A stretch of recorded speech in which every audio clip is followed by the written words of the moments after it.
Okay. Hey guys, it's Friday night once again. Happy New Year to everybody. It's January 1st. Uh, I'm looking forward to 2021 being a lot better year than 2020's been. So I decided we'd go ahead and come on again tonight. I've had a pretty interesting week, especially today. I've had some fun today that we're gonna talk about. I hope everybody's had a safe and happy New Year. We're going to have a drink just like we always do on Friday night, and I'm proud to say that in my newbie hobby of bourbon and whiskey, I have found another bourbon that I really like. That's bringing the total to two. I'm a big fan of Jack Daniel's Single Barrel Select, and I did a little shopping with some Christmas money this week, and I bought two more bottles of things that I haven't tried yet. And the first one that I happened into is this Eagle Rare. This is a 10-year-old bourbon that comes from the guys over at Buffalo Trace in Kentucky, and this is good. I really like this too, so that's what I'm going to have tonight. We're going to pour a glass of that to enjoy while we have our little Friday night fun here. And went a little heavier than normal this time. That's a healthy glass. I'll have to be careful with that. I rang in the new year with a little bit of that last night, so it's delicious. It has one of the most beautiful aromas I've ever had from a bourbon, and this stuff's just really good.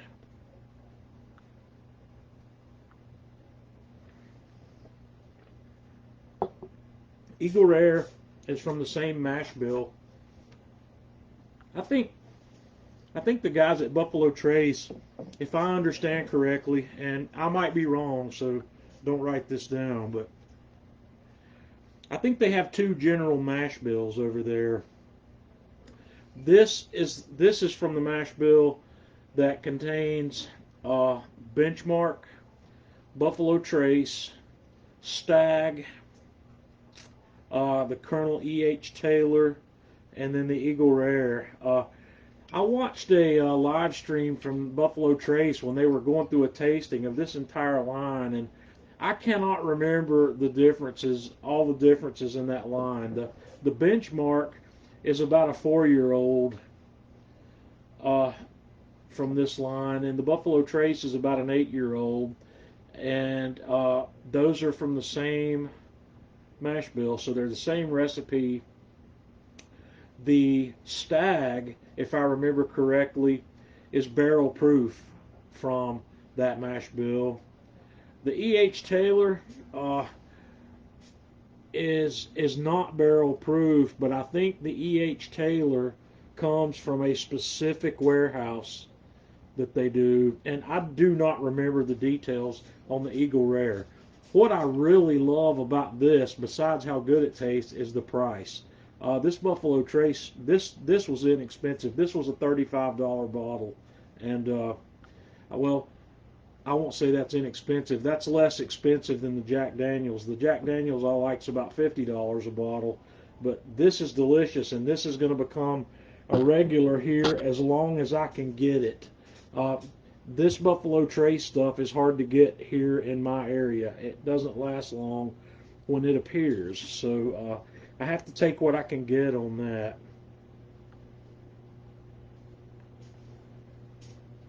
So, all of you guys that are here with me tonight, chime in and tell me where you're calling from and what you're having to drink with me tonight, and we'll proceed. The first thing I wanted to talk about was the cooking from this week. I didn't do a whole lot. I just did the one project that is the video that I published today. It's the rack of lamb, and I had this beautifully small rack of lamb from Costco. It only weighed about 1 1/3 pounds. It's an 8-bone rack, so it's not a lot of meat on that. So that's going to be a fast cook.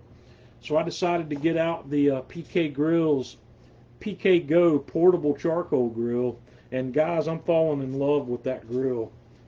That grill is small, it's lightweight, it's portable, and it's real easy to do 2-zone cooking on, and there's plenty of space for typical 2-zone cooking.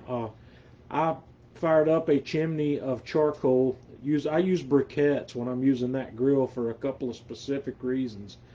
Mainly because briquettes make it very easy for me to get very even heat distribution over my cooking surface. That's not the case with lump. When all the pieces are different sizes and whatnot, it doesn't work as well. So I use briquettes, and before I started cooking, I seasoned that rack with a dose of the Atlanta Grill Company Himalayan Sherpa salt, pepper, garlic blend.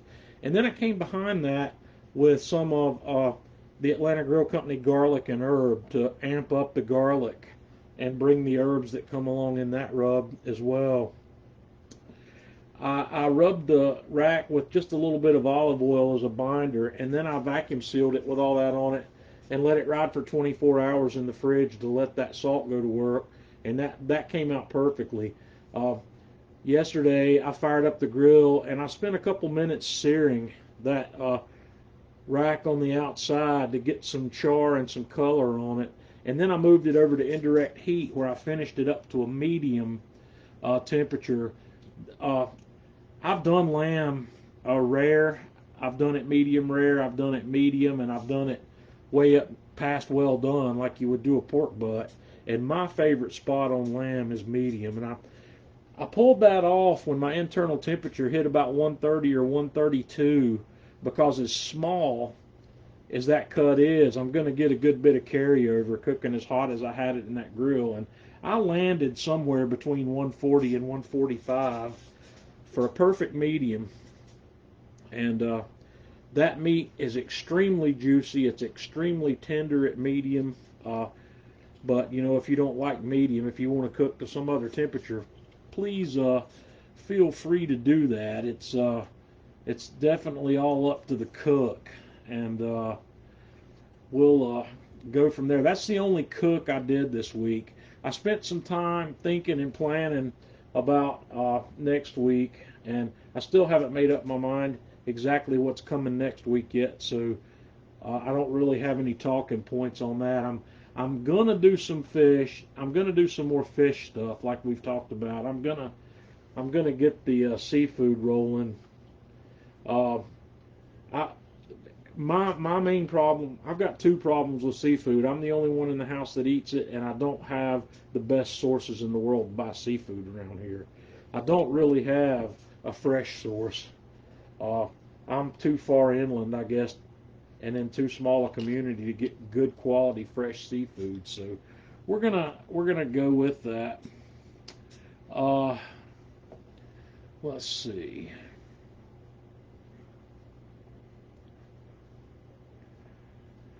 Brad Pruitt wants to know what my favorite rib roast recipe, rolling on the rotisserie or standing roast.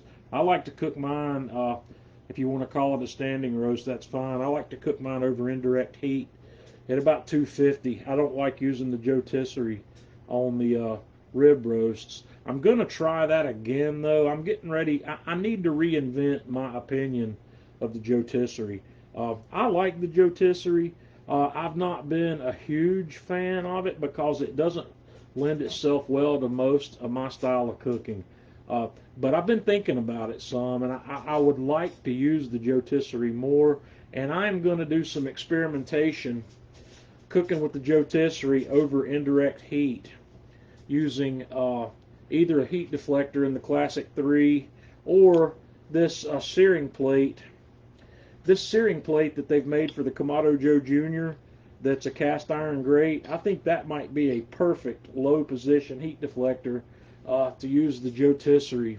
I'm going to experiment with that too, so I'll have some more coming on that. I actually have 2 prime ribs in the freezer that I bought that I'm saving to do some with. So that's where I stand on that. And William's having Eagle Rare with me tonight too. And cheers.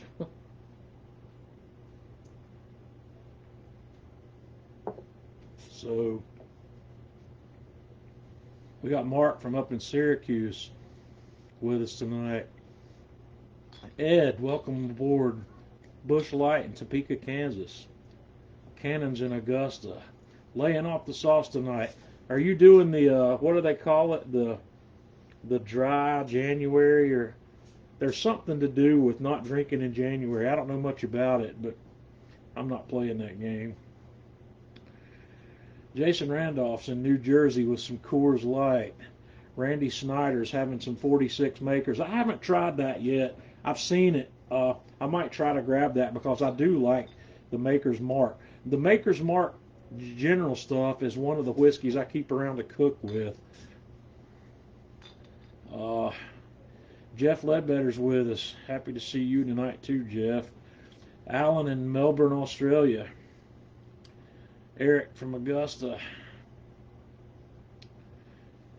Andrew's in Toronto under some heavy snow.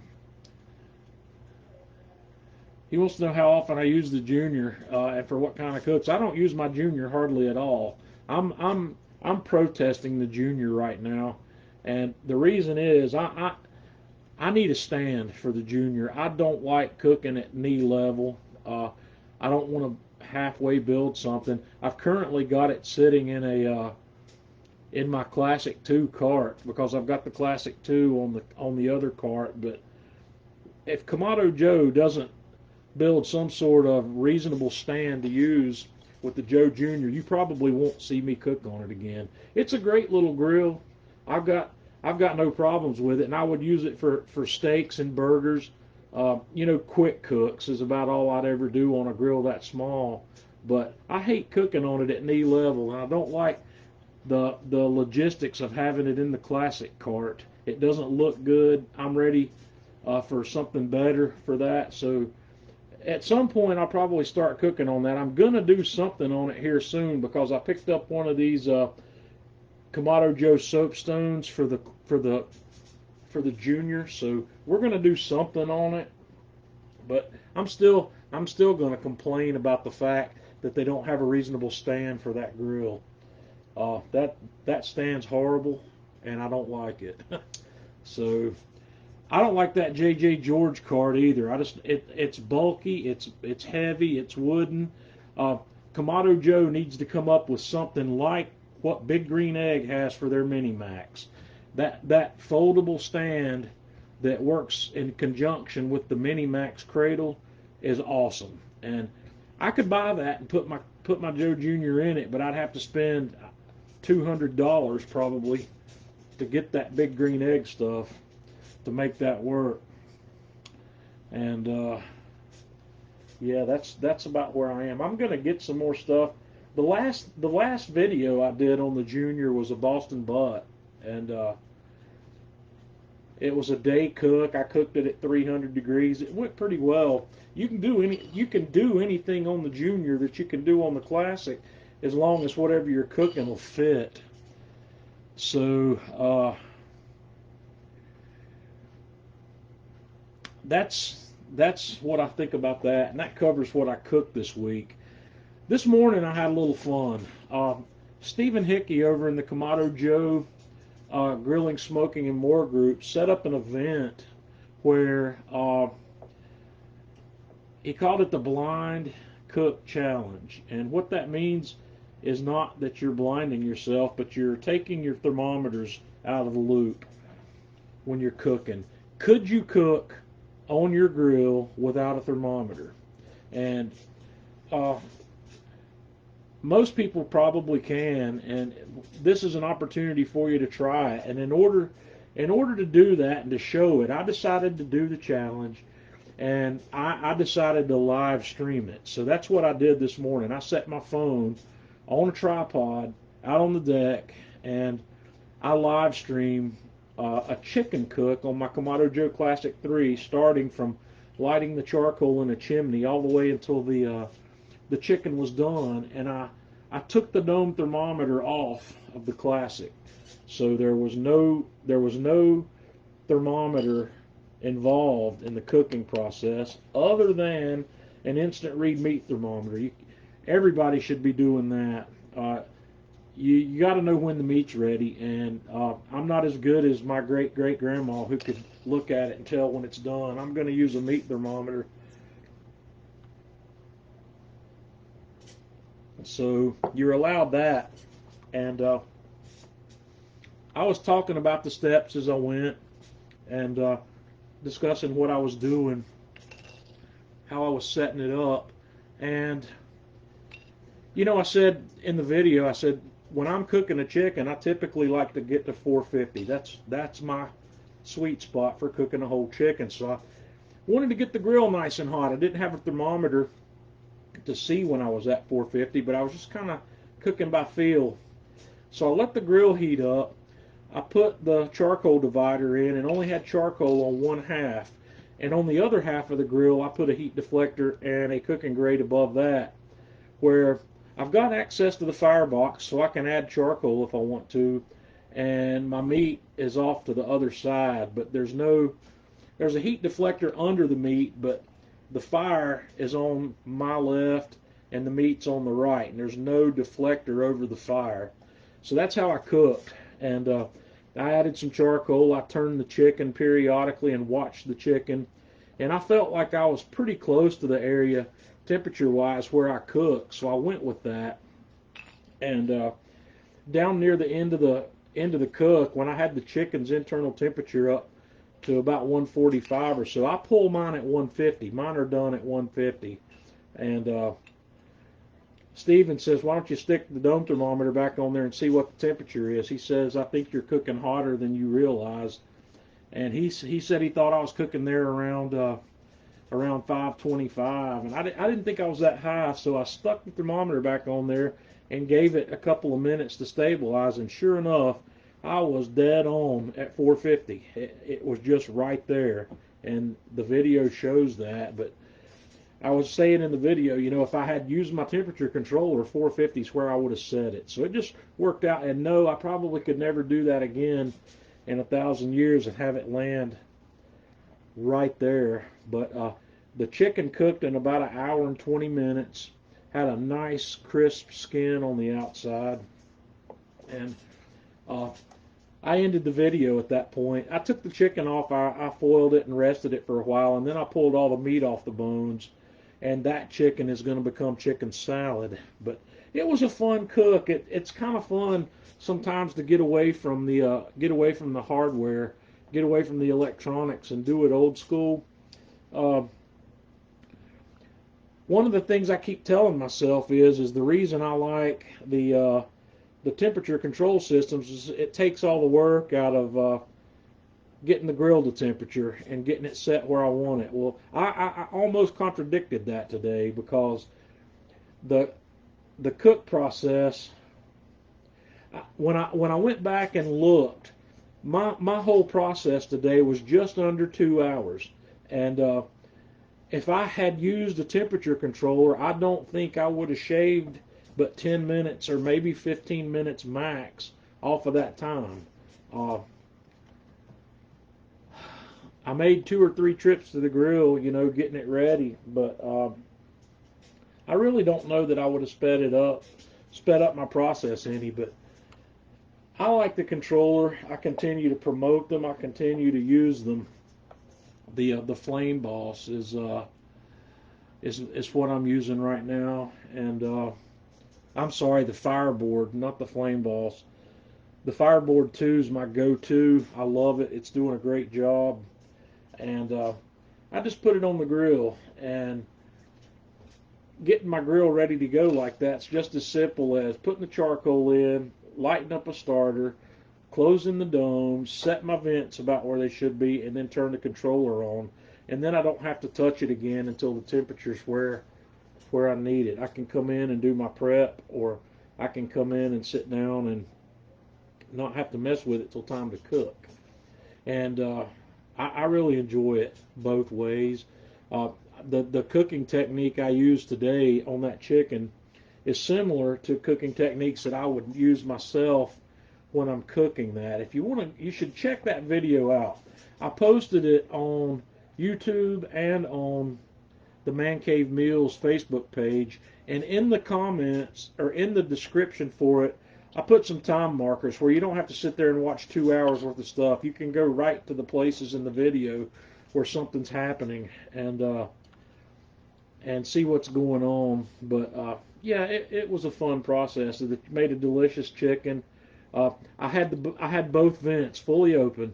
I had the top vent fully open and the bottom vent fully open, and I was just, controlling how hot it was in my grill by how much charcoal was in it, which works out well. It takes a little practice, a little getting used to. It's one of these situations where if you know your grill really well, you can get away with that. You can make it work. And the point of the whole exercise was to show that you don't need a bunch of fancy hardware to cook, and temperature control is not as important as people make it out to be.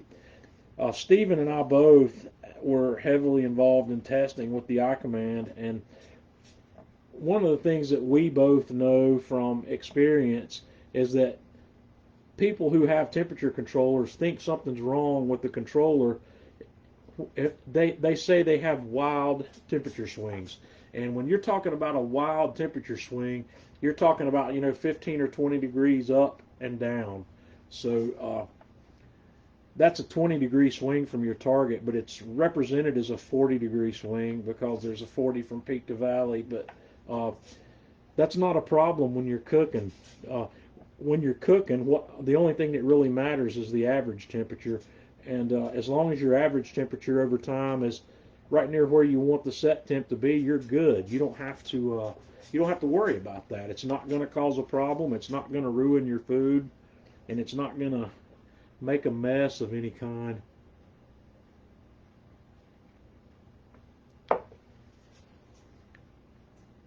So that's all I have. I ran about controllers.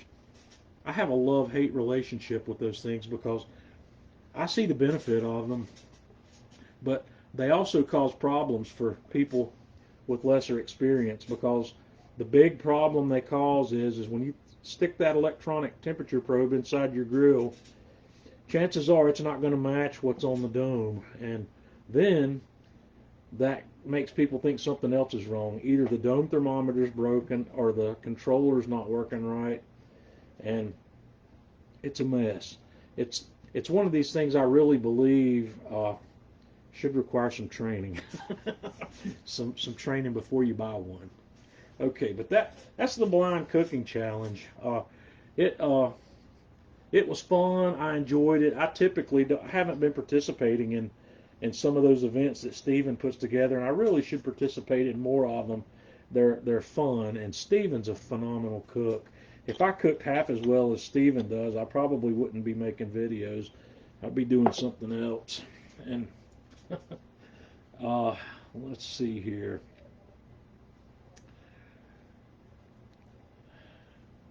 Ashley's with us from Pensacola with some E.H. Taylor rye. How about that?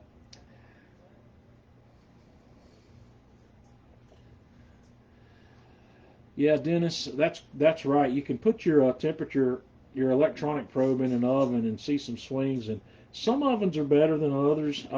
I tried that in mine just last week or so. I've got the oven behind me over here, the big oven. I figured, that oven's, I don't know, 15 years old. My mom gave it to me when she got a new one, and I replaced the old cheap oven that was in this basement with it. And I said, well, that oven's probably, it's not a convection oven, so I figured it would have some pretty significant swings, but it doesn't. I put the electronic probe in there, and I think I was swinging 5 degrees over and under at 350, which is not bad. My Anova precision oven it doesn't swing at all. It doesn't swing 1 or 2 degrees over or under the temperature. It's amazing at how well that thing stays. I haven't tried the Breville smart oven. It probably it's convection also. So the convection ovens tend to do better and maintain a more stable temperature. But yeah, you're right. It doesn't really matter. Luke's with us from Grand Rapids. Glad you could join us tonight. So the other thing, oh yeah, I had another fun event this week,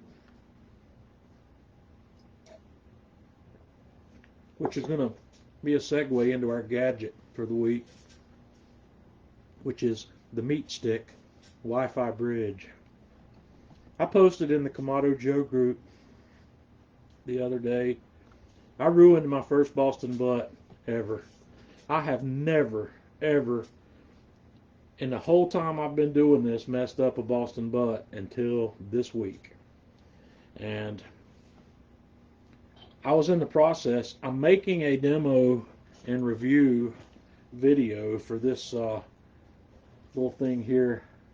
This is called the MeatStick, and I'm going to show you this hardware in a minute. It's a wireless thermometer system with wireless probes like the meter, but it's got a Wi-Fi bridge, and I'm working on a demo and review video on that. So after I showed the hardware and showed a little bit about how it worked, I said, well, I'll just cook a butt and we'll do this. So I put a butt on at 7:30. I had an 11 and a quarter pound butt. It was a big one.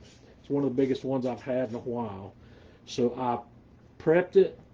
I fired up the pellet Joe and loaded it up with pellets. Put the butt on there, and I set up the Wi-Fi bridge and had my wireless probe in there. Everything's working fine. Everything's going smoothly, and I let it cook for a while, and then I went to bed, and everything was fine. Well, it got cold. You know, it was 35 degrees overnight, and I was powering the Wi-Fi bridge with a USB rechargeable battery, because that bridge doesn't have its own power source. You have to power it with something.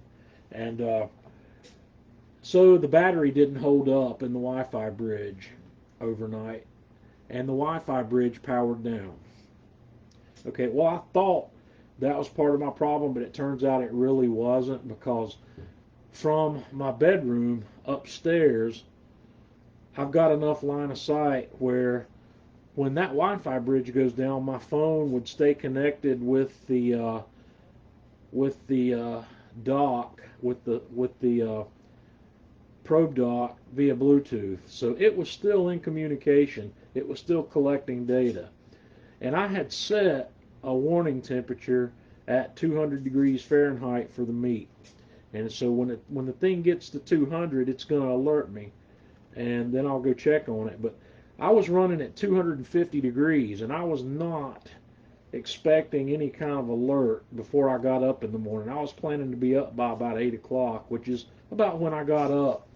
And so I got up and grabbed my phone and looked, and it tells me my meat's ready. It's at 2:08, and I had not gotten an alert. So what I failed to do was set the app up on my phone where it could override my Do Not Disturb.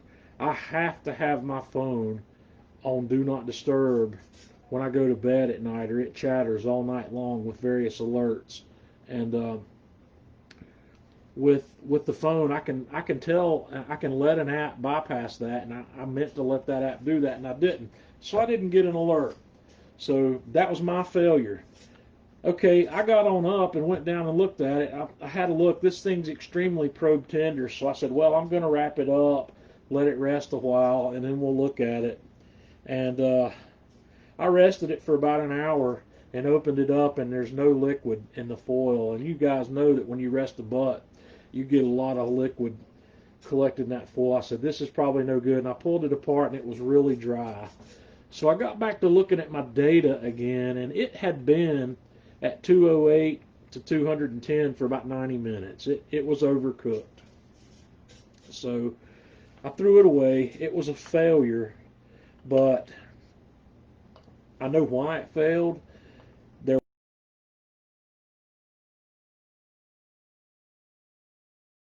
and number two, that thing finished faster than any butt I've ever seen at that temperature. At 250 degrees, I would have expected an 11 1/4 pound butt to take 15 or 16 hours at a minimum. And that thing was actually ready to come off the grill in 10 1/2 hours at 250 degrees. So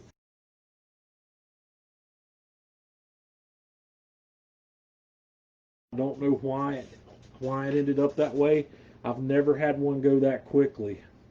So it was a perfect storm of problems. I had meat that was out of the ordinary, and I didn't have my equipment set up right to deal with it. So I learned something, and I decided to go out there and admit Johnny's not perfect either. Johnny makes mistakes. So let's look at the MeatStick. What this is, if you're familiar with the meter, you're going to be familiar with this. This is a wireless, it's a wireless thermometer probe, and it's actually two probes. Out here on this end is the meat probe, and up here behind this ceramic piece is an ambient probe. And this Wi-Fi bridge system comes with two probes. It only comes with one of these docks, but it comes with two probes. This dock holds a couple of AAA batteries that charge this thermometer probe when it's on the dock. And oddly enough, for this thing to work, if I wanted to start cooking on this, I have to actually put it in the dock and press the button and wait for the light to go out to turn the probe on. And once it's on, it's ready to cook. And the Wi-Fi bridge piece of this is this guy, and it's got a little stand where you can stand it up, and in the carrying case there's an antenna that goes on here that allows you to sit this up. You set it out by the grill. This needs to be, they want you to have this within 6 feet of your thermometer. And setting this up was real easy. This guy connected very seamlessly to my Wi-Fi. I didn't have any problems with it. But once this is connected, it's in communication with your thermometer. It's collecting that data, and then it's feeding that data to the cloud through your Wi-Fi, where you pick that data up on your app that's on your phone. This guy doesn't have its own power source. They send with it a USB, a mini USB cable, which you can plug in here. But in order to power this, you have to plug this end of the USB either into a USB battery or one of the little converters that will allow you to plug that into an AC outlet. So what I learned by accident is if it's cold outside, you better go ahead and plug it into AC, because your USB battery might not hold up for however long you need it to go in the cold. Mine didn't. I don't have any way of knowing what time it shut down, so I do know that the battery that I was using was a 5200 milliamp hour battery, and it was fully charged.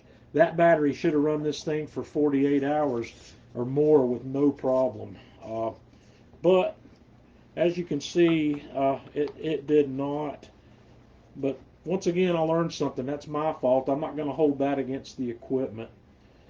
But this guy also, one of the reasons I decided to get this instead of continuing forward with the meter is these probes are waterproof. The meter probes are not. These probes can be used in a sous vide configuration. You can put these in the bag with sous vide meats and monitor your temperature of the meat, because sometimes on sous vide you want to know what's right. You want to know when the meat gets to temperature, because it doesn't benefit sometimes from staying in there any longer. And this will give you that. This thing also has to be, when you put this thermometer into the meat, they tell you you've got to put it all the way in. to where only your ceramic part's sticking out. And that's okay if your meat's large enough to handle a probe that long. They sell a smaller probe that I'm probably gonna get one. They they were out of stock on those when I ordered this unit, and I did buy this, by the way. This was not given to me, so I've got no association, affiliation, or anything with this company. And I just bought it because I really think it was the next step forward for me on a wireless probe. You can use that also in a deep fryer. You could put that in the breast of a turkey and drop it in the deep fryer and monitor it. And these probes can handle that. So I'm going to be using this for a while and getting a feel for what it can do, what it can't do. And like I said, I'm working on a demo video. The app that comes with this thing's pretty decent.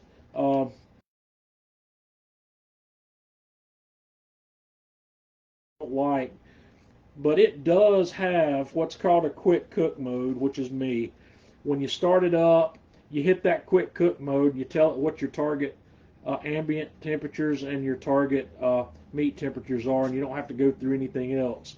Everything else on that app, it wants to walk you through the process. Like, it asks you, are you cooking beef? Do you want that beef well done? How thick is that beef?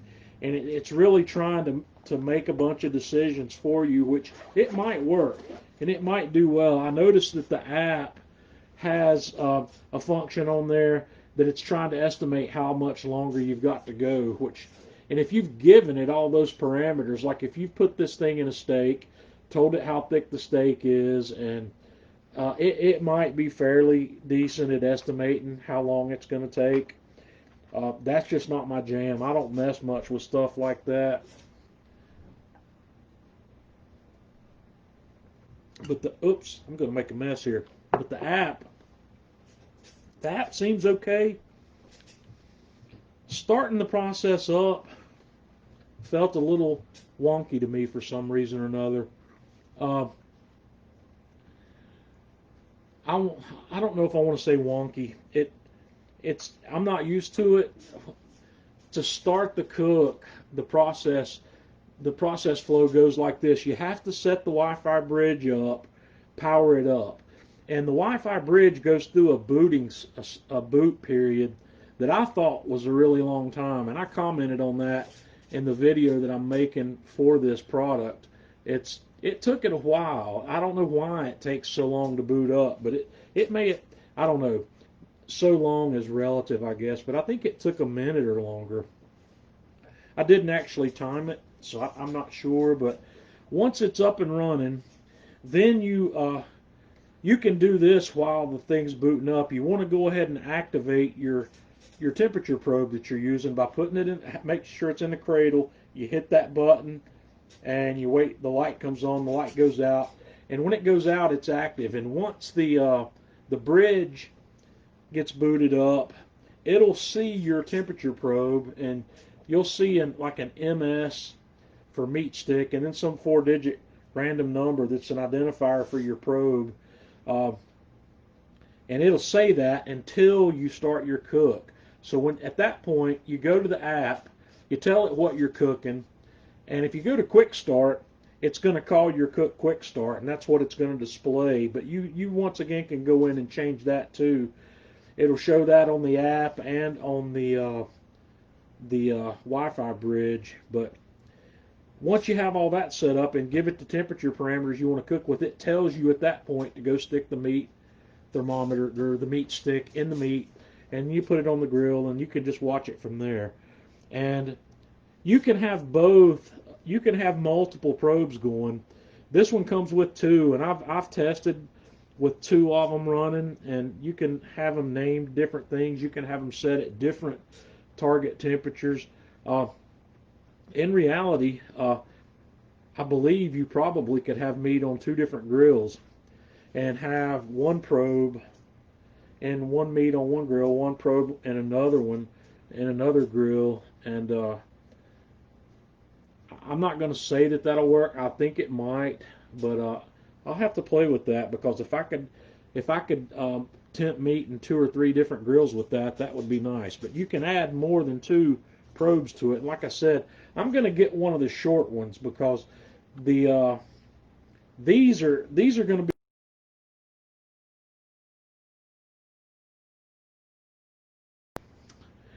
George is with us, just popped in. He says, "What you drinking tonight?" George, I'm having Eagle Rare. This is something I just recently picked up, and I was just telling the guys earlier that I'm adding this to my favorites list. In my newness to this hobby, that's going to sit right beside that Jack Daniel's Single Barrel Select, and that's going to be one of my favorites. I'm probably going to have a hard time getting it, because it's not easy. The Buffalo Trace stuff's hard to come by where I live. I have yet to see a bottle of Buffalo Trace. I see the Benchmark, but you know, that one's easy to get. It's not as popular as some of these higher end ones. So yeah, the Eagle Rare is good. I bought another bottle at the same time I bought that one that maybe we'll try next week. My good friend Stephen Hickey recommended this, so I picked one of these up, and I haven't opened it yet, but he says the Michter's is real good, so we're gonna have that and see how that pans out. Does anybody have Michter's? Does anybody like that? This Eagle Rare is off the hook. I'm really stoked with this.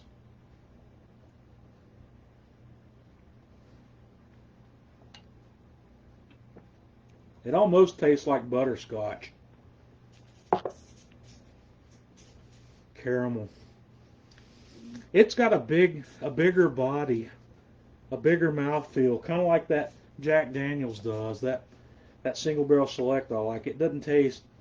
It tastes. I don't know how to describe these flavors yet, because I'm a beer guy. But if that was beer, I'd say that has a big malty backbone. if that tells you anything. So, Maker's Mark. Yep, I like Maker's Mark, and I don't have any. Well, I might have a little bit up in the cabinet, because that's one of the ones I keep around to cook with. I haven't tried the Japanese whiskeys yet.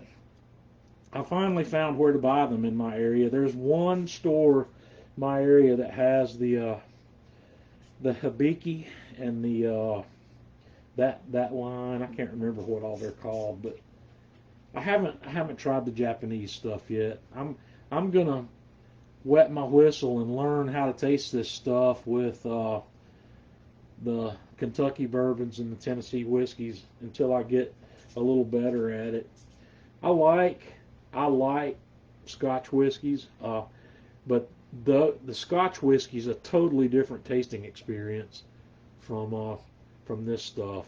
It's not. It's really significantly different.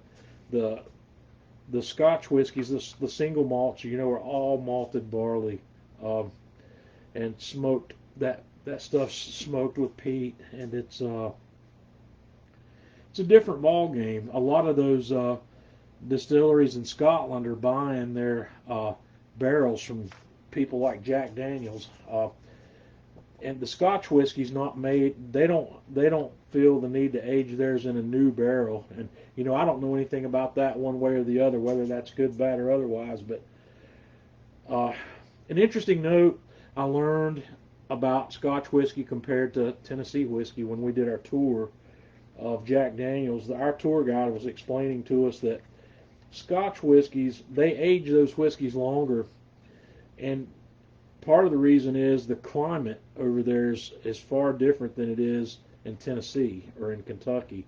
It's a milder climate, and they don't have the temperature swings that we have here in that region. And these barrels that the whiskey's aging in, those are charred barrels, and they're living things as they expand and contract with the change of the seasons and the change of the temperatures. And our tour guide said that he felt like the Tennessee whiskeys and the Kentucky bourbons pretty much peaked at 9 to 10 years of aging, and he said he didn't really think they got a whole lot better after that, but he said 4 or 5 years in a barrel here was similar to 10 to 12 years in a barrel in Ireland and Scotland because of the climate and the way it is. So I don't know. Uh, don't take that as fact. That's just what I think I heard. You know, when I was taking my tour over there, and I can't wait to go back. We toured it, and we weren't able to get in to see a lot of the things I really would like to have seen because of COVID. But we made a commitment to go back when it's possible to do so and see it at a more intense level. I wanted to see the mash. I wanted to go inside the mash house and smell that aroma. Because I'm a former home brewer, and I made a lot of beer in my life, and the smell of the wort boiling is just something else. And I would really love to get in and smell what that corn grain bill smells like, because most of these Tennessee whiskeys and Kentucky bourbons, you're talking about 70% corn in the grain bill, and that's going to be unique. I'm gonna do that. We're gonna do Jack Daniels again, and when I go back to Jack Daniels, I'm gonna do Jack Daniels and George Dickel on the same day, hopefully, and then maybe we're gonna shoot up to Frankfort, Kentucky, and see if we can do Buffalo Trace and make a little road trip out of it. It'll be fun.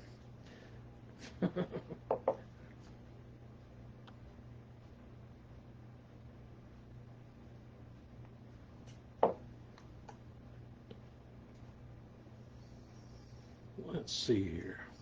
If I lost everybody already. Oh, we still got a few people hanging out with us. I'm also changing up the way I'm live streaming. I'm experimenting with a webcam. Prior to this setup, I had been using this little thing. This is called a Mevo. This is a live streaming camera, and it's a really high-end one. This is a 4K camera, and it's got this this power pack, add-on power pack that goes with it that'll run that thing forever. And I'd been using this to live stream with, but I'm playing around with some different things, and like I told you before, we're going to do some, I'm going to have some guests on with us. I'm still trying to understand the best ways to do that. Tonight, I'm live streaming directly through Facebook using this Logitech webcam that I picked up. This thing's got a pretty good picture. I'm pretty happy with it. I've got Zoom set up as well, and I've paid for a pro level subscription to Zoom. But I've been looking around at this this Facebook. I need to experiment with it because it looks like I can bring a guest on with me here as well. I'm going to have to get my wife to help me test that. We tested the Zoom, and it's going to work. I've got one person that's committed to coming on with me. I haven't set a date with him yet, but there's a YouTuber out there that I'd like to bring on, and he's gonna come with us one Friday night. We'll get that set up, and I'm gonna get some other people in here with me where we can have a some little roundtable discussions about barbecue and grilling. I might even ask some of you guys to come on here live with me on a Friday night where we can talk about some things, we can answer some questions, and we can, I don't know, with Zoom, I can get, a group of people together where we can all be on video and I can live stream it out at the same time. So if you think you might like to do that, let me know, tell me, and we'll work it out. I don't know how. I don't think I'm going to be able to bring, in a bunch of big celebrities in the barbecue world to discuss stuff like that, but I want to definitely keep it real. I don't want to bring people on here that are here to sell you something. We get marketed to all the time. And, I want to talk about cooking. I want to talk about the real backyard stuff. Alba whiskeys. So is Alba a distillery in Australia, Alan?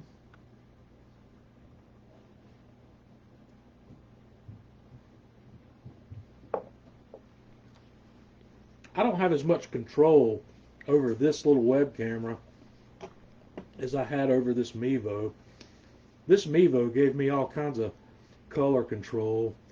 I had a lot warmer light setting with the Mevo where it didn't look like I'm in such a cooler temperature light, which I am. These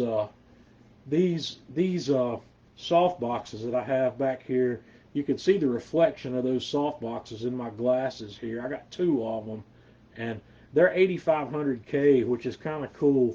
What I might do is see if I can replace those with some warmer colored bulbs or something. But yeah.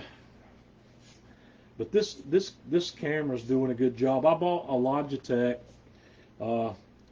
for if anybody gives a crap about what kind of camera it is. It's called a C920, and it's just a little small web camera, and it's even got a little flapper on the front that I can pull down and go private if I needed to for some reason or another, like if I was going to pick my nose or something while I'm on a live stream.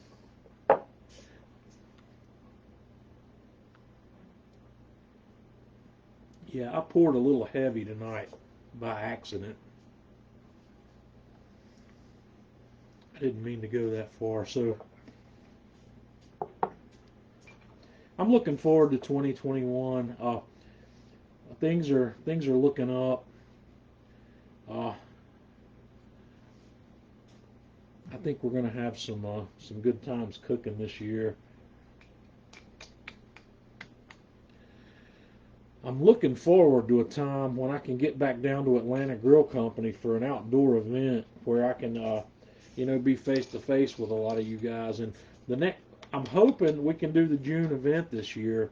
That the June event and the December event got canceled in 2020, but I am really hoping that things look better to where we can make that happen this year, because I like to get out there and hang out with you guys face to face. And once I know when that's going to happen, I'm going to be telling you about it. I'm going to be begging you to come, and I don't care how far away you are. It's going to be a Saturday event, so you can travel. You can come with me. Come down there, and we'll all hook up. We'll all stay at the same hotel, and we'll open a bottle or two of whiskey. Yes, George, it's the fire show. They have two of them.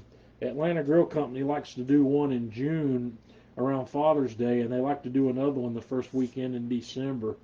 So I'm hoping that 2021 will let us do that again. I really do. It's been troublesome that we haven't been able to do that. One of the things I was hoping to be able to do with Atlanta Grill Company this year was come down and do a couple events in addition to those. I was hoping to do a spring and a fall smaller event at Atlanta Grill Company where I could invite you guys out. We could do some cooking and learning and having a good time in their outdoor kitchen out there. Andrew says it's an appropriate pour. Well, I think, Andrew, what happened is it ended up being 3 fingers instead of 2.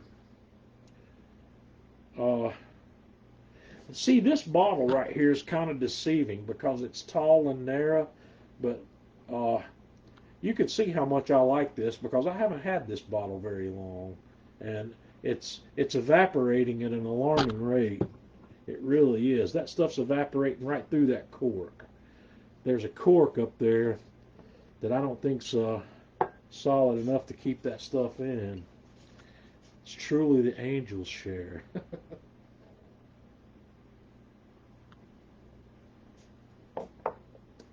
Cannon saw it. I think it was his imagination. Most of that evaporated out of the glass while it was sitting here. Yeah, I'd love to get Chef Eric to come on here with me, and I might beg him. Chef Eric's not into that sort of thing. I might press him, but I don't know if it'll do any good. Chef's busy. He's even though he's doing quarantine like everybody else, he's got a lot of stuff going on. I don't know if I could I don't know if I could rope him into doing a live stream with me here or not. George, what recipes do you have on your mind lately? Well, I came on live earlier in the week to test in my Man Cave Meals group, and the seafood thing came up again, and I think I want to do something with fish. And one of the things that I'd like to do a little bit more of is some sauces to go along with things like this, because a sauce can take something that's ordinary and make it extraordinary. And I've been looking at some sauce opportunities for fish that the first one I'm going to do something with fish, and I'm going to do one of the simple lemon butter sauces, because that's an easy sauce to make, but when it's done right, which is easy to do, it's a game changer when you pour a little bit of that on fish fillets. It's real simple. It's basically just browned butter and lemon juice, and I'm going to do some fish with that. That's also good on scallops. It's good on shrimp. It's good on lobster. It's really a universal seafood sauce, if you ask me. You like my smoked salmon? Well, I want to do a gravlax as well, which is that's a cured salmon, and I guess by definition, gravlax is not smoked, but we're going to smoke it. I'm going to cold smoke some gravlax, and because that's something that's, if you've ever had a bagel, with salmon on it, that's what you're getting a lot of times. And I want to make that. I want to teach. I've not made it, so I can't really say I'm going to teach you how to make it. You're going to learn it with me if I do that. So, I'm going to do the octopus. I've talked about that. I just got to sit down and figure out when I want to do it, and I've got to order one. I found a good source for that, and I'm going to order it from that Fulton County or Fulton Fish Market, whatever it is, out of New York, and get a nice 2 or 3 pound octopus down here and cook that guy. Do some fun stuff with it. Another thing that I want to do that I'm not sure exactly what I'm going to do yet is I'm going to do a video on breaking down a whole pork tenderloin. Or no, I'm sorry, a whole beef tenderloin. I bought one. There were some on sale not long ago, and I've got one in my freezer. And I want to do a video on the breakdown process to break that tenderloin down into pieces and use it for a lot of different things. There's very little waste on a pork loin, and there's a lot of different things you can do with it. I want to do a Chateaubriand, which is a nice, I guess it depends on who you ask which piece is the Chateaubriand, but I like to take about a 2 pound cut right out of the center, right out of the fat part, and I like to cut the rest of the fat part into, I usually get about 6 filet mignons out of that, and then we've got the petite roast, and then we've got the chain, and there's a lot of stuff there. A pismo. I don't know what that is. You have to educate me on that one. So, there's a lot of fun things happening there. But that's all I've got tonight, and I left the Alabama ball game to come set up for this. Alabama was pretty handily in control of that one. And then we need to go see how Clemson's going to stack up to Ohio State. That's happening as we speak. So,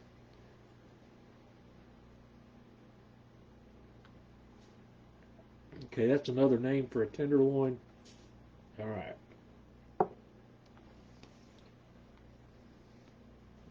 Beef tenderloin's a beautiful thing when it's handled properly. Unfortunately, I hate seeing people cook those things whole. I know people do it, but man, that just bugs me.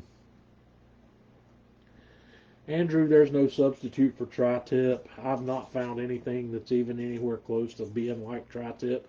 If I had to, if I had to say something similar to tri-tip, I might point you towards a sirloin tip roast. Uh, there's nothing like tri-tip. And tri-tip's something else I can't buy around here. I have to order that. Porter Road over in Nashville, Tennessee, where I order some of my beef, they've got amazing tri-tips when you can get them. So if you're looking for a place to get a great piece of tri-tip, you should try Porter Road.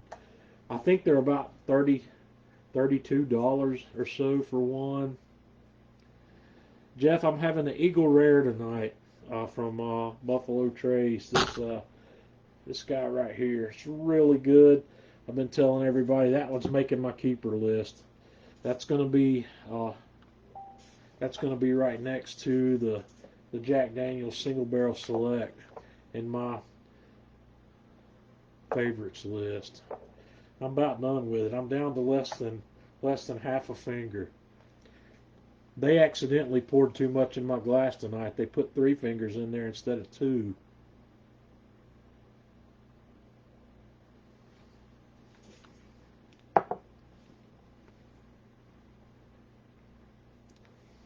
Clemson's up 7-0. Well, that's good, but yeah, it does save a bunch of money when you buy your whole tenderloins. And I was telling my wife that that's probably what I need to start doing, because it kills me to go buy 2 steaks. If I go to Sam's Club or Costco and buy a pack of 2 prime grade tenderloin, prime grade filet mignons, I'm going to spend $30 or $40 just to get 2 steaks.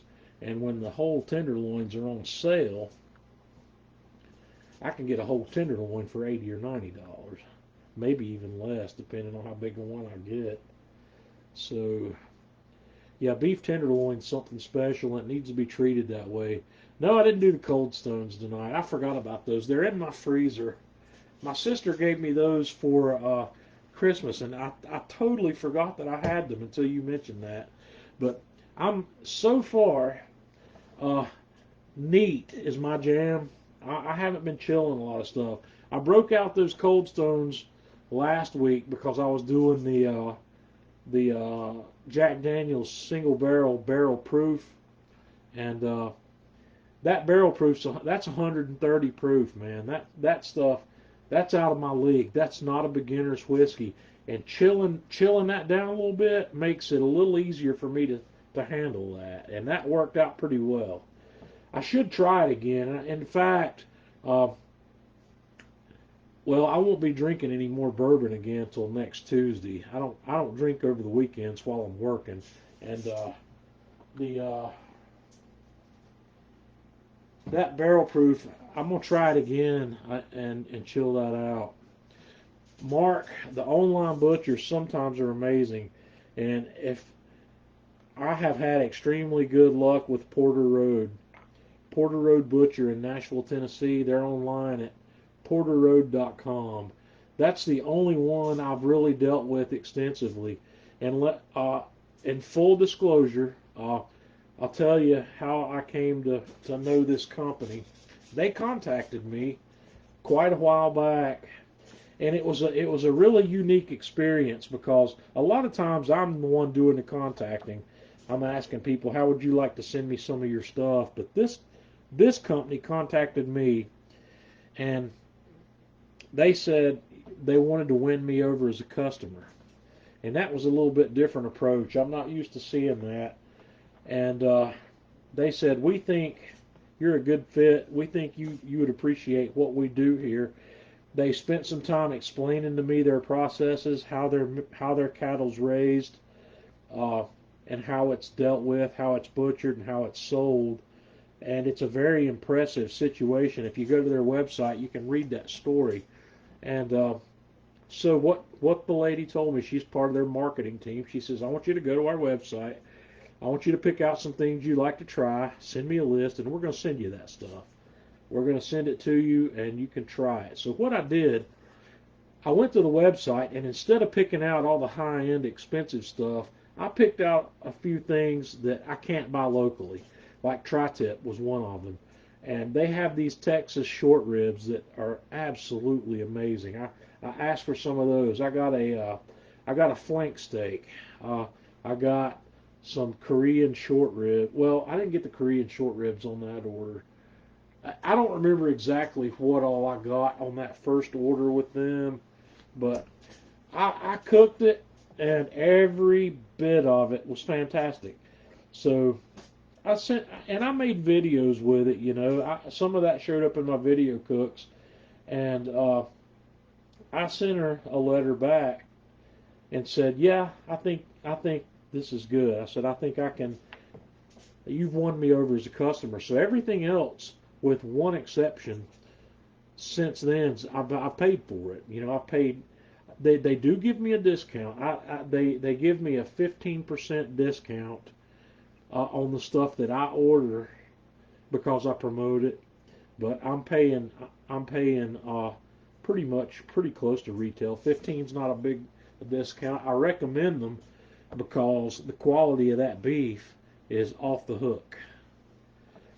It's fantastic. Now, if you're looking for prime grade beef, you're not going to find it there. If you're looking for Angus, you're not going to find it. If you're looking for choice, you're not going to find it. Their beef is not graded. They don't pay whatever the fees are and jump through the hoops to get their beef graded. But I'm going to tell you this. I've bought hundreds and hundreds of pounds of beef during the time I've been doing this, and I've bought lots of prime grade beef, and I have never in my life bought a piece of prime grade beef that looked any more amazing than the stuff I bought from Porter Road. The stuff is crazy, and their cattle farm, I think it's up in Kentucky, is where they're getting their cattle, and it's their cattle, it's pasture raised cattle, but it's not grass fed. They're grass fed and grain finished, and I love that. That's what works for me. I don't buy a beef ever hardly that's labeled as grass fed because it's usually weak on the marbling and weak on the intramuscular fat, and it has a different flavor. And it's not a flavor that I care for. I'm not saying it's not good, but if you like that, then that's what you should buy. But I like this. This grain finished beef has this intramuscular fat that is nothing but amazing flavor when you cook it. If you want to see some of this in action, go look at my videos in the Kamado Joe channel primarily. Look up the tri-tip that I did, the butter poached tri-tip. Look at the Terrace Major that I did. Look at the Dino Bones beef ribs that I've done, the Texas short ribs. When you see this beef, you'll understand why I'm paying to have that delivered here. That's all there is to it. I'm not gonna sit here and BS you about. I'm not trying to be a marketing tool here, but I'm just telling you, I'm paying for it. I'm not getting it for free, and I haven't had any better beef from anywhere I've mail ordered. So yes, Porter Road's my go-to. Is it the best? I don't know. There's a lot of places you can buy beef from. There's Lobel's out of New York that I understand their beef's really good. There's the Crowd Cow people that have probably some amazing quality beef. I've never had any of their beef, but in this day and age, there's a lot to be said for these places, and most of them are going to give you free shipping if you buy enough. Porter Road, I think Porter Road's free shipping cutoff point's at $100, but it's real easy to order $100. It's not going to take much. In fact, the last order I made from them, the prime rib roast that I published a video on back the first week of December here on Atlanta Grill Company's page was a prime rib that I bought from Porter Road, and I think I paid $130 for that. It was $130 minus the 15% discount I get. $130 for that. It was a 5-pound prime rib, and it's amazing. I've never had any better than that.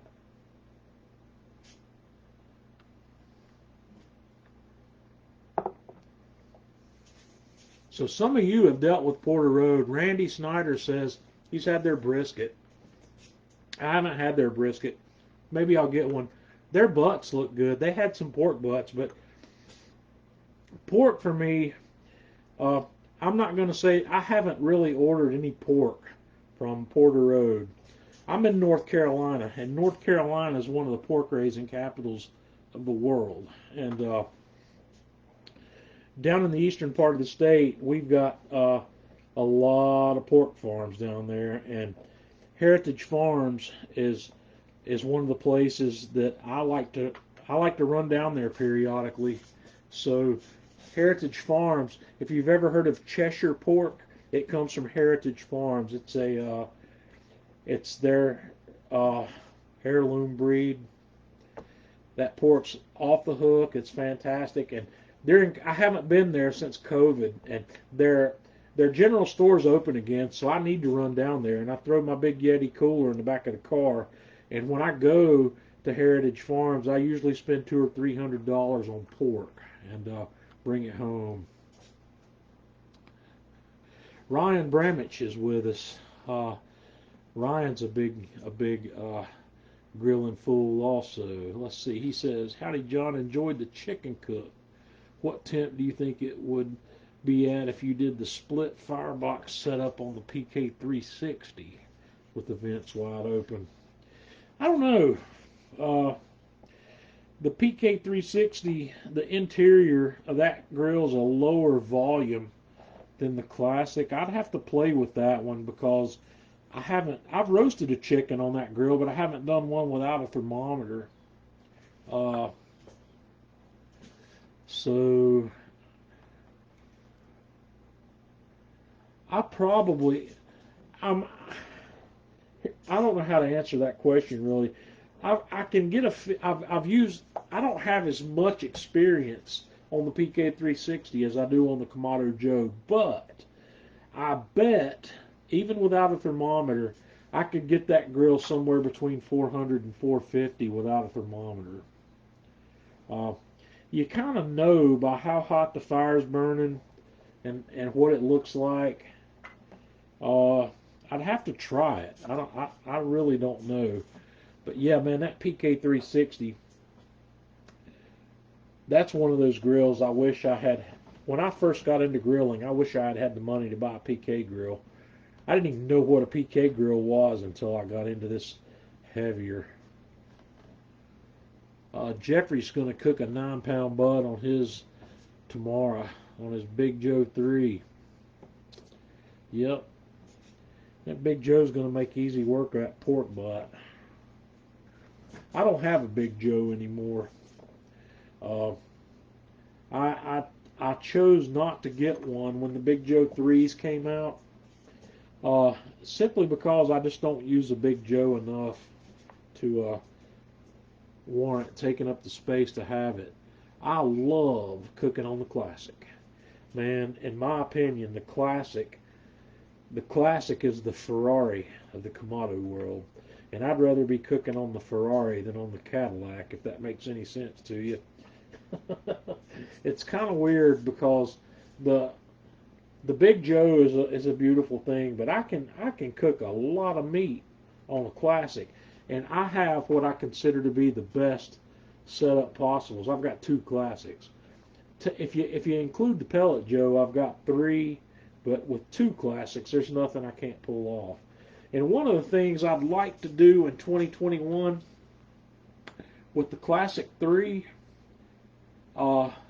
there's 2 cooks I'd like to do with the Classic 3. One of them is I'm going to do 2 full-packer briskets on the Classic 3. And the other one is I'd like to do 6 pork butts. on the Classic 3. So that should raise some eyebrows maybe. Do you really need, and okay, let's add a third one on there. If I can come up with the money to buy all this meat, let's do 12 racks of ribs.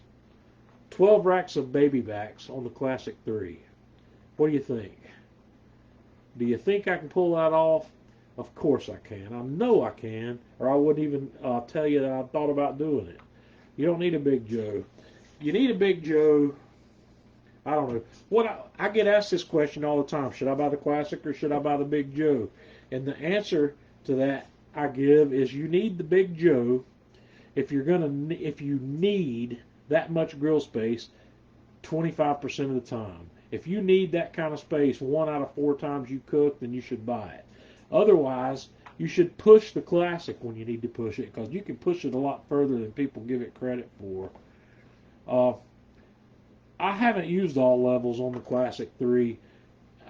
In worst case scenario, I'm only going to use 2 because, in my opinion, the Classic 3 and the Big Joe 3, there is only 2 inches of space between level 1 and level 2, and then level 2 and level 3. But when you take level 2 out of the loop, you've got 4 inches of space between level 1 and level 3, and that's enough space to put Boston butts in there, and it's enough space to put briskets in there. So yeah, that's going to work. Three racks. I think that's only useful if you're going to cook. Well, you can throw ribs in that. If I was going to cook 12 racks of ribs, I'd put 4 racks on each of 2 levels and cook them that way. Absolutely, that would work. The meat can actually be touching. You can let your meat overlap. Meat doesn't have to be not touching or not overlapping. You overlap. If you guys have ever seen Chef Eric cook, look at how he stacks meat on the grill. That meat all cooks fine. You move it around a little bit, you know, everything's going to come out beautifully. So you can do all that on a Classic. You don't have to have, man, the 24-inch grills, that's a lot of space. It's a lot of space. It's a lot of money. But if that's what you want, you know, have at it. I would just rather my personal preference is I'd rather fire up a Classic than fire up a Big Joe, especially when most of my cooks don't need all the space that the Big Joe has. That's one of the most of my cooks don't need all the space I have on a Classic. But that's one of the reasons I'm really digging this PK Grills PKGO right now. Yeah, George, I've cooked beside Eric enough that the guy's a real grill magician. There's nothing that guy can't pull off on a grill. Jeffrey Spencer's with us. How do you feel about a temp controller? Forget the KJ, and what would you recommend? I'm not sure if I really understand the question. I feel temp controllers, I think everybody should have one. I think everybody should take advantage of cooking smarter rather than cooking harder. And that's the way I like to approach that. Sure, you don't have to have one, but having one makes life a lot easier. And that's how I approach that. Jeff Ledbetter's fussing at me about talking bad about the Big Joe. Jeff, I know Jeff loves his Big Joe, and you know, I'm not talking bad about the Big Joe. I'm just telling you about my preferences. That's what I like to do. So the Classic is capable of handling as much or more meat than most people ever put on their Big Joe. Stephen Hickey has given me the best reasons for having a Big Joe instead of a Classic. And the reasons, you know, he'll come in here. I wish he was with us tonight. He's cooking. He's working on that challenge I was telling you about where you don't use a thermometer. I think he's cooking a spatchcock chicken right now. But you do. Stephen likes to cook his entire meal on the grill, which is good. And when you've got a Big Joe, you can pull that off. You could set up 3-zone cooking, you know, pretty easily on a Big Joe. You can have super hot, you can have hot, and have not so hot. going all on a Big Joe at one time, and you put your whole meal on there. If you're a good cook, you got to know what you're doing to be able to do that. That's not a beginner setup, but Steven knows what he's doing. Jeff knows what he's doing. Those guys, both of those guys, probably cook circles around me and not have to think twice about it. I've seen Jeff's cooks, I've seen Steven's cooks, and I don't know if I'd want to cook beside either one of them where anybody's really paying attention to what comes off the grill. Oh, Lordy. But yeah, I'm not one that fits the Big Joe thing as much because I don't often cook the whole meal on the grill. Sometimes I do. Maybe I need to do some video content where I'm cooking the whole meal on the grill. So with fish, that's an easy one. And one of the things you have to do if you want to cook your whole meal on the grill, you need to look for things that can all cook in the same temperature range. And man, 400 degrees is magic. That's a magic number on a grill. If you put your temperature controller on there and run your grill indirect at 400 degrees, you can cook your whole meal. Fish. Let's have a meal. Let's have a 3-course meal. We're going to have fish. We're going to have either a baked potato or potato wedges, and we're going to have, or let's make it even more complicated. Let's do rice. Let's have rice with that fish, and let's do asparagus. Asparagus is easy. Asparagus comes together in 10 to 15 minutes on a 400 degree indirect heat grill. You toss that asparagus in some extra virgin olive oil, salt and pepper, put it on the grill, and your objective there is you can either char it a little bit or you just want to soften it up.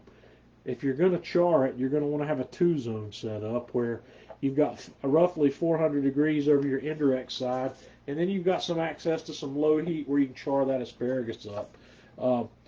And your potatoes, a potato is going to take an hour to an hour and 15 minutes at 400 degrees, so you put it on early. Put it on the fish. Fish cooks quickly, and you're going to cook most fish to an internal temperature of 140. If you're going to char it or sear it, you're going to want to set a 2-zone setup, but you can have that grill set up and going and do all of that. You can do every bit of that on one grill, a classic or a Big Joe. You cook multiple items for multiple people. Let's see. Let's say we got 8 people. Somebody might say a classic's not big enough to cook a whole meal for 8 people. I wish Gerben was with us tonight. Somebody needs to bring Gerben up because I've watched Gerben Verstraat, and I know I didn't pronounce that right. He's our Dutch friend. Gerben, I've watched Gerben cook for crowds of people on his Joe Jr. He amazes me at what he can make happen on a 14-inch grill. He's cooked multiple items for crowds. His skills at cooking on the Joe Jr. are crazy. So, let's say I'm going to cook for 8 people. Okay, I'm going to do 8 baked potatoes. 8, decent size. Let's say 8 or 10 ounce russet potatoes. I'm going to bring my grill to 400 degrees. I'm going to cook 8 salmon fillets that are, let's say, 8-ounce salmon fillets. I might take those salmon fillets, I might wrap them in foil. I might put a little butter in there. We're going to cook them wrapped in foil just to get them hot, bring them up to temp. I might set a sauce pot on there and get my brown butter and lemon sauce going with 8 salmon fillets, and then I'll take a bunch, a handful of asparagus, toss it, get it on there, and get it all going. And once my grill's up to temperature, I'll get the potatoes on early because they're going to take an hour to an hour and 15 minutes. And I'm going to toss that fish on there at about when I think the potatoes have got 25 minutes to go. Those fish are going to take about 25 minutes to come up to temperature there. And I'll probably have I'll start my brown butter at the same time I start the potatoes. When the butter gets brown, I'll just pull it off.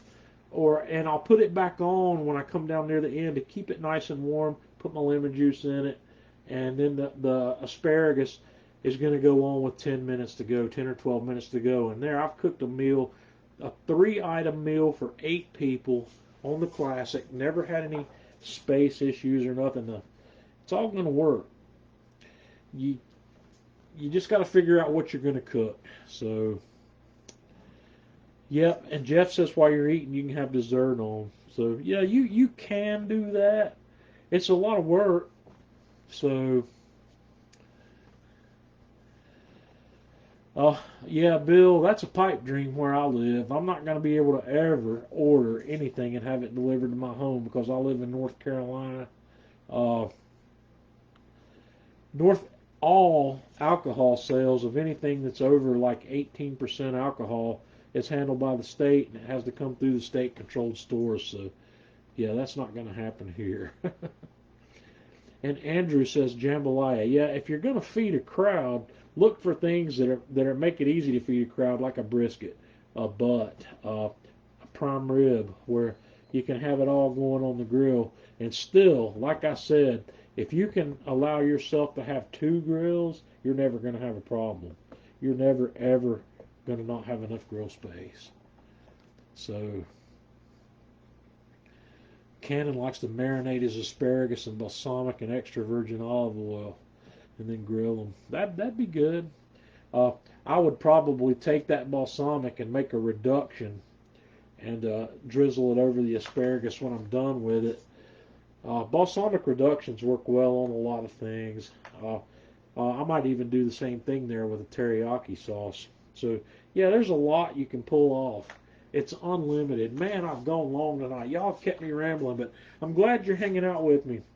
Friday nights are becoming interesting here at the Man Cave with the live stream. So we're gonna do some more, and hopefully I'm gonna work on having a guest on here with me. George wants to know about the PK grills. Well, George, did you see my video that I published today of the rack of lamb? I've got 2 PK grills. I've got the PK 360, which is kind of their high-end charcoal grill, and I recently bought the PKGO, which is their new portable charcoal grill. And man, I'm loving that PKGO. That PKGO is fantastic. Right now, I was just telling some of my friends earlier, I'd rather cook on that than the Joe Jr. It's amazing. If you're not familiar with what PK has to offer, you should go look at those. Like to keep me talking. It's not hard to keep me talking. It's really not.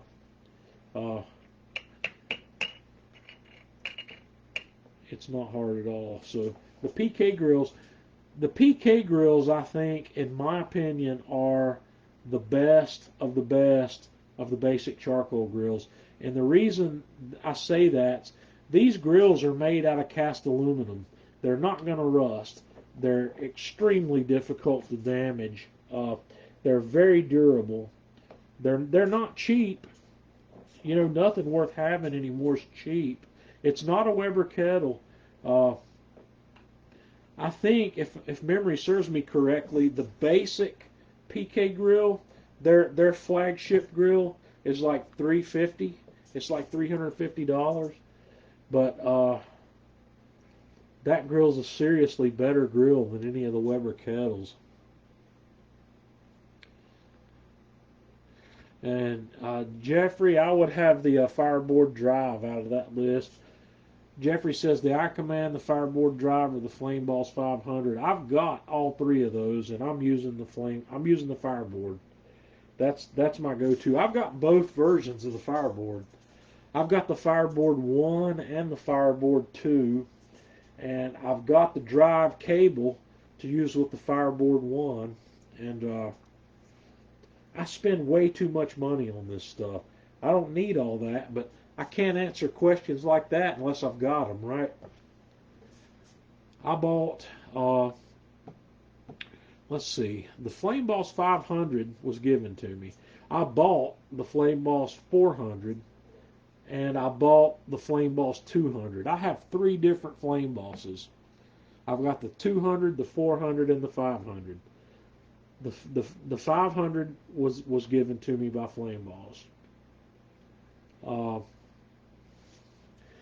But the fireboards, I bought both of those. I've never been given a fireboard. The iCommand I was given. The iCommand is a nice system. I like the iCommand. It's only got one minor flaw that I'm not even going to talk about that keeps me from being able to really recommend it. And at some point, I may come back to the fireboard. I mean to the iCommand. The iCommand is a good system. Don't get me wrong. It is a good system. I like how it works. I like the current rev of the iCommand is good. For the most part, I don't have a hard time recommending that. There's a couple of things I don't like about it, and the main thing that I don't like about it is you have to take it off the grill to empty your ash can. On the Kamado Joe, the ash pan in the bottom, you can't just slide the iCommand over to the right anymore and pull your ash pan out. You have to physically take it off the grill, get your ash pan out, put the ash pan back in, and then put the iCommand back on the grill. That's a problem for me. When that problem gets resolved, I can go back to being equally happy with that. I know that doesn't sound like a big problem, but it is a big problem in more ways that I'm willing to get into right here. Paul got the fireboard with the blower. The fireboard fan, I'll give you a tip right off the bat, Paul. The fireboard fan is a 20 cubic foot per meter fan. It's a very powerful fan. When you put that on your grill, even if you've got a Big Joe, you need to go into the app and set that fan. You have the ability to set the fan's maximum output in the settings. 20 CFM is way too much for a Kamado grill. And if you want to set your grill up to cook at 225 or 250, if you've got that fan running full bore, you're going to overshoot your temp. So set that fan. I've got mine set down at 20, and I have run it as low as 10, and I've run it as high as about 30. And anywhere along in there, it works pretty well. But if you've got that fan running full bore, which most of the time is only going to be 50%, it's going to overshoot your temperatures because it's pumping way too much air too quickly. So throttle that fan back.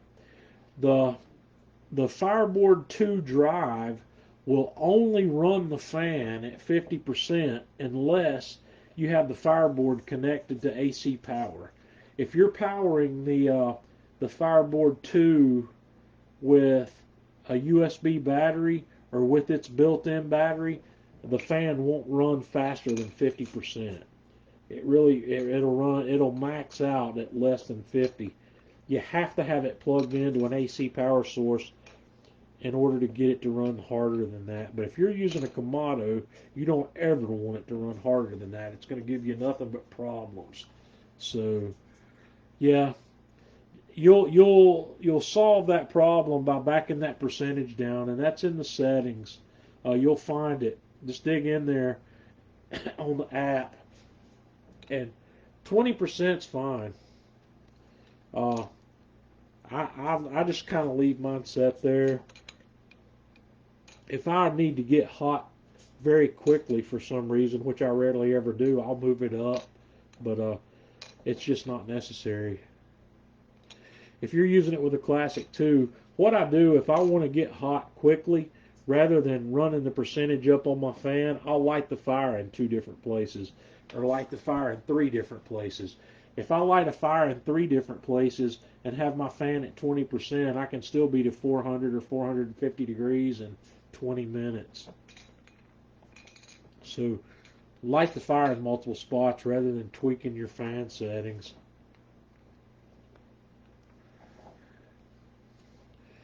Chris says he traded his Kamado Joe for a Traeger. You know, a lot of people like the pellet grills. I've got a Traeger Timberline 850 sitting out there, It's a great grill.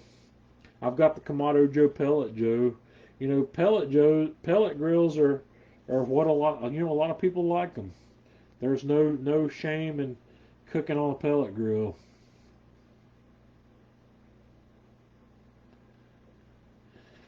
Alan down in Australia has the Maverick ET735. I haven't heard that in a long time.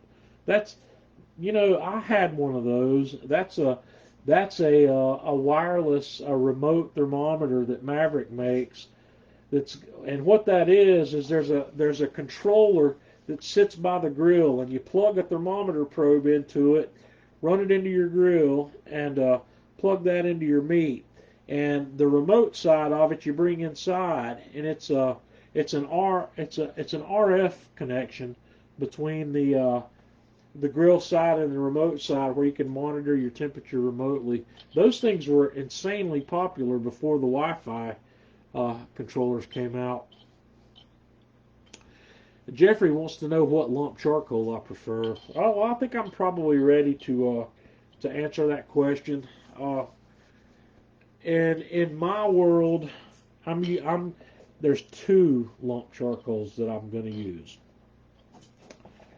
because I've got two classics outside that are my two primary grills. I've got one classic that I cook meat in, and I've got one classic that I cook everything but meat in. And I use two different charcoals between those two grills. In the classic where I cook meat, I use the Kamado Joe Big Block. If you don't want to use Kamado Joe Big Block for the meat, use Fogo. Use B&B from Academy Sports, or use Jealous Devil. You're going to get similar results with each of those. In my grill that I don't cook meat in, and when I say not meat, let's say I'm going to cook macaroni and cheese, I might cook bread, I might cook a cake, I might cook a pie. It's my clean grill. It's my grill that's got no grease in it. And when I use that grill, I want to cook with a super clean burning charcoal. And in that grill, I'm going to use the Royal Oak. And if for some reason or another I wanted to spend a lot more money, I would use the Rockwood. One of those two. Those are the two cleanest burning charcoals on the market. And there are certain situations where you're going to cook on your grill where you do not want to impart big smoky flavors to what you're cooking. And let me tell you, nothing's nastier than a cake or a pie that's got too much smoke on it. So I like to use those two charcoals. Those are those two types of charcoal. I use the Kamado Joe Big Block on the meat grill because that charcoal, those charcoals that I mentioned there, produce enough smoke on their own that I really don't feel like I need to add a lot of smoke wood to get a smoke profile. So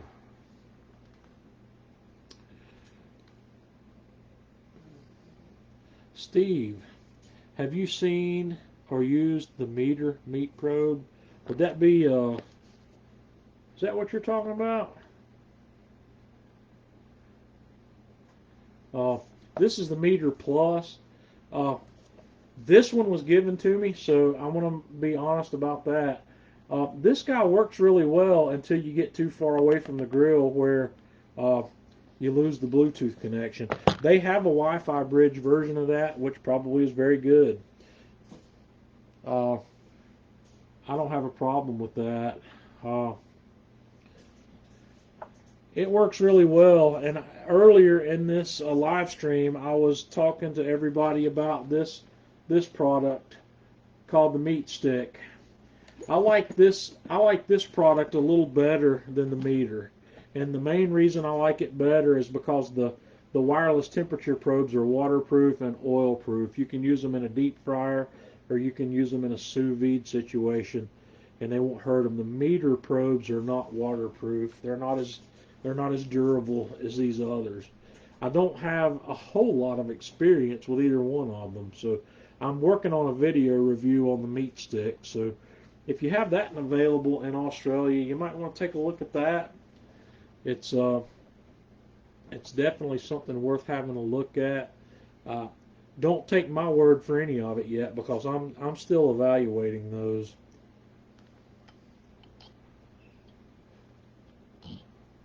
So that's that. Okay, where are we here? I've been going way longer tonight than I've ever gone on a Friday night.